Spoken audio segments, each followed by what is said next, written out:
반갑습니다. 어른들의 공부방 성상원의 공사부입니다. 오늘은 타로 특강입니다.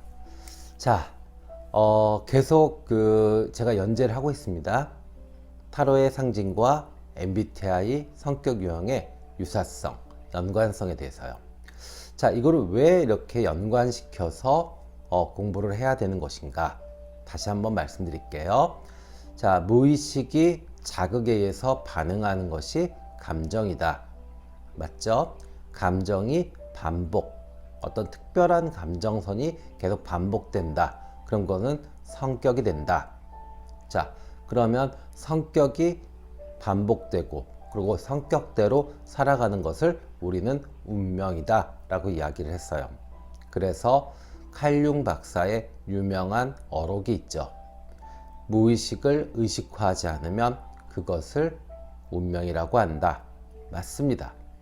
자, 그래서 이 정말 바다와 같은 무의식이 파도와 같이 감정으로 표현이 되는데, 그 감정으로 표현되는 그 모양이 직관적으로 타로 카드의 그림으로 표현되는 겁니다. 그래서 우리는 상담을 하면서 감정을 읽는 겁니다. 타로 카드를 읽으면서 운명을 읽는 것이 아닙니다. 그러니까 몇 번의 작업이 필요하죠. 감정을 읽으면서 이 사람이 이것을 반복적으로 사용하는 것인가, 이 사람의 주된 감정선인가, 아니면 이 사건, 이 이슈, 이 사람에 대해서만 이런 감정을 쓰는 것인가를 분별해 내셔야 되고요. 맞죠? 그래서 만약에 이 사람이 습관적으로 이러한 감정을 쓴다면 그러면 그것은 성격이고, 그럼 성격 때문에 어떤 문제가 발생을 한다라고 하면 그 성격을 좀 고쳐주는 그런 상담을 유도하시면 되고요. 아니면 자기답지 않게 어떤 그 대상, 그 이슈, 그 사람에 대해서 어떤 특별하게 안 좋은 감정이 나온다라고 하면 이제 그 사람의 원래의 어떤 자존감 내지는 어떤 근본적인 좋은 성격, 성품, 그걸로 환원시켜주는 이제 그런 작업이 필요하죠. 이해되셨나요? 그래서 타로 카드로 감정선을 읽으시면서 만약에 그 감정선에서 계속 반복적으로 타로 카드가 나오게 되고, 그리고 내담자가 일부 인정을 해준다 그러면 그 다음에는 MBTI와 연결을 시켜서 그 심해의 바다를 파악하셔야 됩니다. 그래서 이 사람이 어떠한 성격 구조로 움직여지는지 우리는 그것을 파악하시면 훨씬 더 정확하고 그리고 훨씬 더 날카롭게 현재와 미래를 바라볼 수 있는 거죠. 이게 훨씬 더 과학적이지 않나요? 그죠? 그냥 운명 이야기를 하는데 상담을 하시는 분도 운명에 대해서 반신반의해요. 그러면서 내담자 보고 그 운명을 믿으래요. 이거보다 이렇게 나도 이해를 한 상태에서 내담자도 이해를 시키는 것이 훨씬 더 합리적이고 과학적인 상담이고 훨씬 더 예측력이 좋아지지 않을까요? 그것 때문에 타로 카드와 MBTI를 결합시키는 겁니다. 아셨죠? 물론 MBTI도 완벽하게 성격을 잡아낼 수 없다고 이야기들을 합니다. 당연하죠. 이렇게 간단하고 가볍게 자기의 성격을 파악한다는 것이 얼마나 확률적으로 불확실하다는 것 우리도 인정합니다. 하지만 이만한 문진표를 갖다 놓고 하는 거에 비해서 MBTI는 상당히 간단하지만 얼추 맞아떨어집니다. 이해되셨죠? 그래서 그냥 감정만 읽거나 아니면은 그것도 아니고 오히려 그냥 운명만 이야기하는, 그래서 뭐 맞든지 안 맞든지 본인도 상담을 하시는 분도 확신이 없어. 그러니까 어떻게 돼요? 원래 사람이 확신이 없으면요 더 우깁니다. 목소리가 더 커져요. 그리고 더 윽박지릅니다. 우리가 그렇잖아요. 선생님도 본인이 실력이 없는 분들이 더 엄합니다. 근데 실력이 있으신 선생님들이 어때요? 더 유하고 질문을 잘 받아줍니다. 저는 상담하면서 내담자의 질문 되게 좋아합니다. 네, 철학적이든 형이 하학적이든 형이 상학적이든 미래를 이야기하든 과거를 이야기하든 터무니없는 질문 아니면 저는 다 설명해 줄 수 있습니다. 여러분들도 저와 함께 공부하셔서 이렇게 상담을 하셔야 합니다. 아셨죠? 네. 자, 그래서 우리가 11번 저스티스의 테마를 뭘로 잡았죠? 테미스. 그죠? 정의, 신중, 조화, 주도권이 누구에게 있는지를 생각해 보세요 라고 이야기했습니다. 자, 그림 좀 보세요. 그림 어때요? 오렌지빛 옷을 입고 있으면서 의자에 앉아 있고, 그리고 그 어떤 열정이나 아니면 에너지, 또 다른 면에서는 경고, 이러한 상징물인 오렌지 컬러를 블루 컬러로 숄로 덮고 있습니다. 의도적으로 냉정하고 차분하려고 노력하죠. 그러면서 저울을 들고 가장 좋은 타이밍, 가장 공평한 것을 찾고 있습니다. 그리고 결단하려고 하죠. 이 모습이 ISTJ, 청렴 결백한 논리주의자와 너무 잘 맞지 않나요? 그러면 실제로 상담을 하시고 나서 이 사람의 성격이 정의 카드가 같다라고 느껴지시면 그 순간 MBTI를 찾아보시세요. 그래서 ISTJ의 전체 유형을 보시는 겁니다. 그러면은 이 사람이 어떤 일이 벌어지는지가 대충 다 나와요. 사람은 성격대로 살아간다니까요.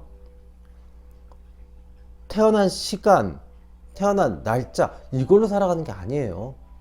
아셨죠? 네.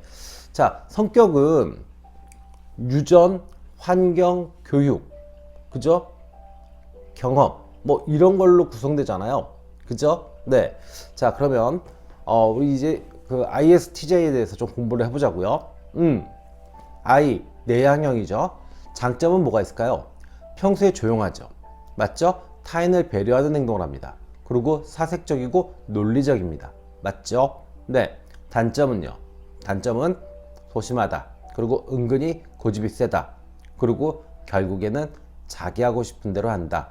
남의 말을 잘 안 듣는 경향이 있죠. 왜냐면 자기 안에 집중하기 때문에 그렇습니다. 네. 자, 그 다음에요. 감각형이요. 감각형은 현실주의자들이죠. 그래서 장점은 어때요? 사소한 걸 잘 기억하고 꼼꼼하다. 그리고 현실적이고 사실적인 성격을 갖고 있다. 맞죠? 맞죠? 자, 단점은요. 이해력이 좀 부족하다. 맞아요. 창조력도 부족하고 사람들이 좀 쪼잔합니다. 어쩔 수 없죠. 현실주의적이니까요. 그러니까 정의의 성격이 지금 대충 나오잖아요. 아, 이 사람들 감각형 맞고 그 다음에 내향형 맞다. 여기까지 인정하시는 거죠. 네, 좋아요. 그러면 사고형으로 가볼게요. T형입니다. 장점 어때요? 분석적이죠. 객관적이고 이성적이죠. ISTJ는 대단히 이성적입니다. 성격이 감성적이진 않아요. 네. 자, 그 다음에 어때요? 단점은 사고형이니까 당연히 차갑죠. 냉소적이고 회의적이죠. 우리가 사고를 하게 되면은 사람이 차가워지고 냉정해지고 회의적일 수밖에 없습니다. 반대가 feeling, 감정형이잖아. 감정은 어때요? 공감이죠. 따뜻하죠. 네. 근데 이 사람은 좀 건조하고 차가워요. 네, 맞아요. 자, 그 다음에 마지막에 이 사람들이 인식형이냐 판단형이냐 했을 때 이 사람들은 ISTJ, 우리 정의 카드도 마찬가지잖아요. 판단형이죠. 판단형이 어때요? 장점이 체계적이고 계획적이고 질서 중요하게 생각하고 목표 지향적이고 맞죠? 맞잖아요. 그리고 신중하죠. 단점은요. 조금 느릴 수 있죠. 그리고 계획에서 벗어나면 멘붕에 빠질 수 있다. 그리고 약간은 차갑고 건조할 수 있다. 맞죠? 그러니까 이 사람들의 성격을 ISTJ 성격을 쭉 정리를 한다면 한마디로 정적인 성격을 갖고 있고 사실을 중시하며 객관적이고 체계적인 성격이다. 맞죠? 준비성에 투철한 성격. 그러니까 우리 정의 카드와 똑같죠. 똑같습니다. 이게 왜 중요하냐면 이 한 사람을 이해하시면은 MBTI까지 다 이해를 하시면 그 상대편도 MBTI와 타로 카드가 나올 거 아닙니까? 그러면 두 사람의 화학적 작용을 예측 가능해요. 만나서 수소를 만들지 수소폭탄이 될지 아니면 정말 물을 만들지 술을 만들지 그럼 우리가 알 수 있어요. 그러니까 MBTI 공부를 끊임없이 하셔야 됩니다. 아셨죠? 네. 자, 그리고 또 하나 팁을 좀 드릴게요. S와 T, 감각형과 사고형은 실제적이고 사실을 중시하는 성격이다라고 이야기합니다. 맞겠죠? 감각, 현실적이고 그 다음에 사고하니까요. 그 다음에 SJ, 감각형과 그 다음에 판단형이요. 이럴 때는 책임을 중시하는 성격이다라고 이야기합니다. 그래서 이 사람들이 스트레스가 많죠. 네, 어떠한 일이 벌어졌을 때 내가 책임질 것이 무엇일까? 내가 뭘 해야 되지? 비난받지 않을까? 이런 약간 소극적인 성격들도 가질 수 있는 거죠. 그래서 정의 카드도 마찬가지잖아요. 그런 성격 가지고 있었잖아요. 배웠잖아요, 저랑. 그죠? 그 다음에 자, TJ는 뭐예요? TJ. 사고와 판단. 그렇다면 당연히 사고형이고 법칙, 원리 이런 거 중시하는 성격 맞죠? 그렇죠? 그래서 이런 성격들이 어때요? 직업적으로는 법조인, 회계, 경리, 경매, 에이전시 이런 일 하겠죠. 그리고 일반적인 대기업이나 직장에서 어떤 구성원으로서의 역할, 그런 역할에 충실할 수 있는 성격 맞죠? 그래서 인구의 25%가 ISTJ이고, 그리고 타로 카드에서는 이게 많으니까 2번 여사제와 11번 정의 카드가 ISTJ로 나옵니다. 재밌죠? 네. 그래서 이렇게 이해를 하시면 좀 더 과학적이고 좀 더 논리적인 상담이 가능하세요. 네. 그냥 이렇게 자꾸 운명을 이야기하고 안 되면 우기고 아니면 조금 먹힌다 싶으면 부풀리고 이런 식의 상담보다는요, 서로가 이해하고 납득하고 지금 당장 무엇인가를 할 수 있는지 어떤 미션을 줄 수 있는 그런 상담을 하셔야 상담도 보람 있고 가치 있고, 그리고 그것이 또 경제적으로도 의미 있는 그런 상담이 되는 겁니다. 아셨죠? 자, 오늘은 11번 정의와 청렴결백한 논리주의자 ISTJ의 유사성에 대해서 공부해 봤습니다. 다음 시간에 12번을 가지고 여러분과 찾아뵙겠습니다. 지금까지 공사부였습니다. 감사합니다.